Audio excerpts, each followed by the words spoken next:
So how can you keep track of split tests? Specifically, I'm talking about emails. Maybe you're split testing some different subject lines, content, promotional series, but really this could work for just about anything you want to keep track of, sign up forms, all sorts of other stuff on your e-commerce store or whatever it may be. Well, of course, you need to be doing the split test. So I always advise that, right? Have some sort of split test be going on, but then keeping track of it. And just to back up a second, it's really important to keep track of this stuff, obviously, so you can see what has changed, what's performed better, but over time so that you have a history of this. So one, you're not repeating yourself, although sometimes it makes sense to repeat test, but also you can see what has changed and then learn from that moving forward. And maybe, hey, at this time we did this, we saw this result. Over time, we see it shifting this way. This historical data is super, super important. Also, trying to loosely keep track of this stuff can get super confusing, even if you're doing this yourself, but especially if you've got a team, you're working with some outside people, being able to share this information or, be able to have others input into it is going to be really, really important. So actually right now I'm in the middle of writing an article on how we do this, how you can do it better and how easier.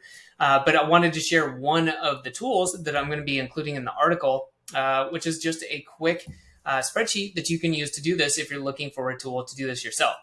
Now, ourselves, we use ClickUp. Since we're using that for project management, we go ahead and track all that stuff in there. But if you're not using some sort of project management tool, you don't need it just for this. And that's why we've created this little template that you can make a copy of for split test tracking. So let's hop over into that. Okay, so up here, you can see the email testing tracker. Got it blown up a little bit so you can see this a little bit easier.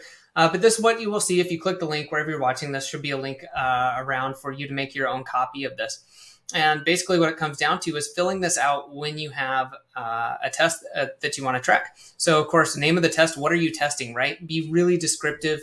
And I added in here, just tell yourself what you're doing with a lot of words so that when you come back to it, it's easier to understand. When I say a lot of words, I don't mean just write a novel, but don't just say, split testing a subject line. That's not going to be super helpful in the future. If you come back in 30 days, you'll be like, wait, what was it? Was it an email? Was it from a flow? Was it a campaign? Just be descriptive, include some links, do whatever you need to do.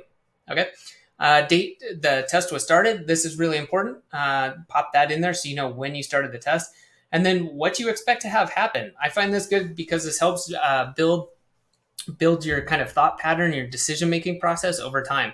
Don't have to take a lot of time for this. Just what do you expect to have happen? Also, it's kind of fun to see when you get surprised.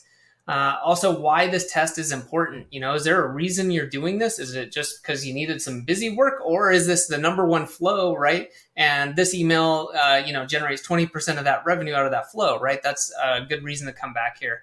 And also just to check that, hey, yeah, we're actually doing something that can move the needle here. Okay. Current values, words, numbers, screenshots, whatever you've got, right? So we want to go back and make sure, hey, we're testing this, but what are things now? So, you could write that down. Maybe current open rate over the past 30 days was 29.3, right? That's good enough. Screenshot, super helpful. A lot of tools you're going to be using, whether it's Klaviyo, ActiveCampaign, whatever it is, you'll probably be able to screenshot something, pop it in.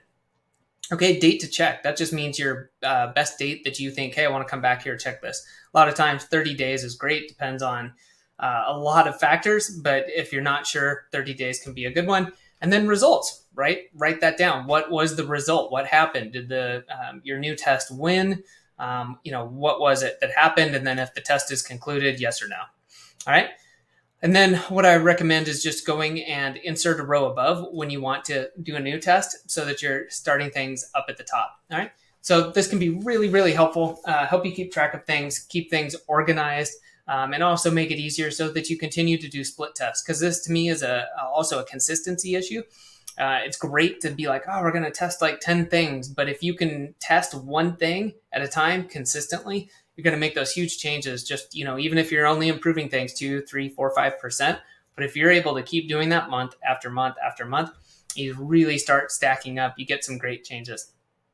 Cool. So if you want, download the copy of this. You'll be asked when you click on the link to make a copy, and that'll just import it into your Google Drive account. If you'd like help with your split testing or your email marketing for your e-commerce store, you can get in touch with me, Adam Moody, at oasisoptimization.com.